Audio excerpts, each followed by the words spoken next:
In this lecture, we are going to discuss about EMF equation of DC machine. EMF means electromotive force. So as we know, as the armature rotates, a voltage is generated in its coils. So in the case of generator, the EMF of rotation is called the generated EMF or armature EMF. So you can see here, in case of generator, ER is equals to EG. ER means EMF of rotation and EG means generated EMF or armature EMF. So in the case of generator, ER is equals to EG or EMF of rotation is called the generated EMF or armature EMF. As we know, in the case of generator, mechanical energy is converted into electrical energy. So here we are saying ER is equals to EG. Similarly, in the case of motor, the electrical energy is converted into mechanical energy.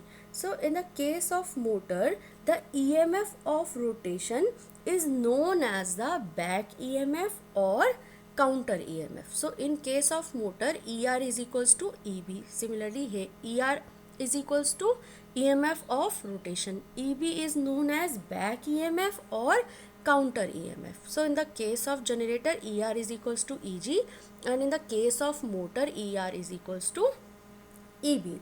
Now the expression is the same for both conditions. So let phi is equals to, phi is equals to useful flux per pole, and the unit of flux is Weber. So useful flux per pole in Weber. Now P is equals to total number of poles. So if we are saying a 4-pole DC machines, so P is equals to 4, or 8-pole DC machines, so P is equals to 8. So P is equals to total number of poles. Now Z is equals to total number of conductors in the armature, and N is equals to speed of rotation of armature in revolutions per second. Revolutions per second means RPS. So this is an important point, that revolution of armature in RPS or RPM. Here we are saying the N is the speed of rotation of armature in revolutions per second in RPS. A is equals to number of parallel path through the armature between brushes of opposite polarity. So Z upon A is equals to, Z is equals to total number of conductors in the armature, and A is equals to number of parallel path. So Z upon A is equals to number of armature conductors in series for A means each parallel path. So Z upon A is equals to number of armature conductors in series for each parallel path.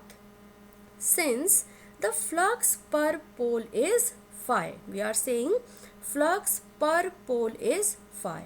So each conductor cuts a flux P phi. Here each conductor cuts a flux P phi, because P are the number of poles and phi is flux. So since the flux per pole is phi, each conductor cuts a flux P phi, but in one revolution.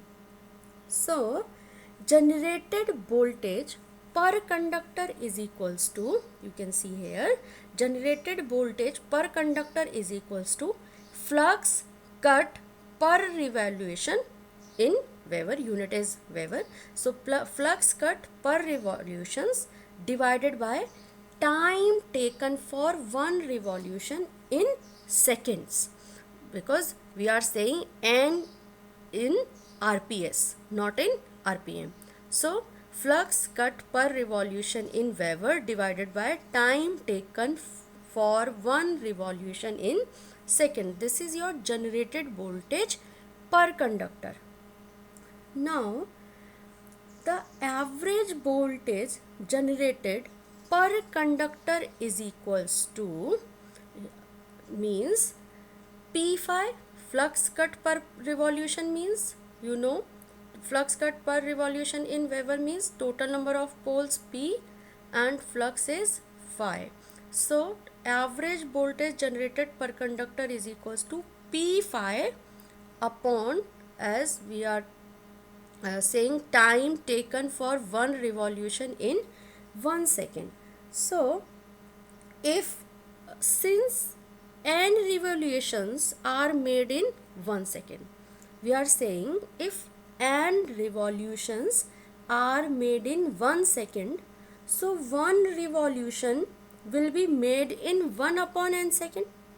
Therefore the time for one revolution of the armature is 1 upon n second.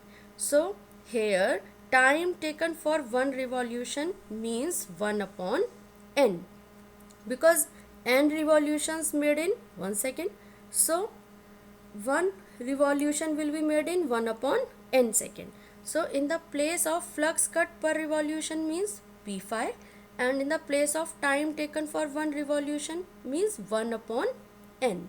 So we are getting NP phi. Average voltage generator per conductor is equals to NP phi, and the unit of generated voltage is volts. So average voltage generated per conductor is equals to NP phi volts. Now generated voltage is represented by E.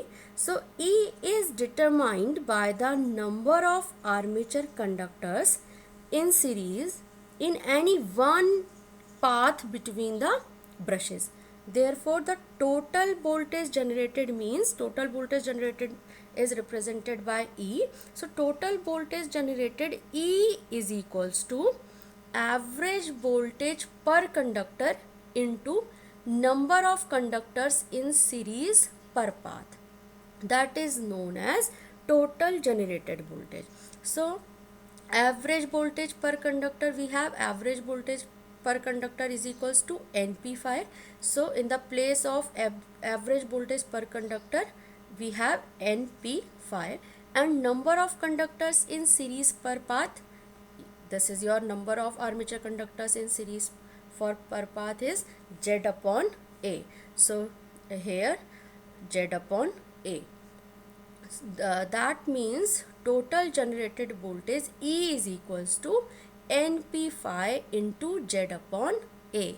So we get E is equals to NP phi Z upon A. So E is equals to NP phi Z upon A is your EMF equation for our DC machine. In the case of generator, in the case of generator we get EG is equals to, because in the case of generator ER is equals to EG. So EMF equation in the case of generator, EG is equals to NP phi Z upon A, and in the case of motor ER is equals to EB. So in the case of motor, EMF equation is EB is equals to NP phi Z upon A. So this is your EMF equation for DC machine. Thank you.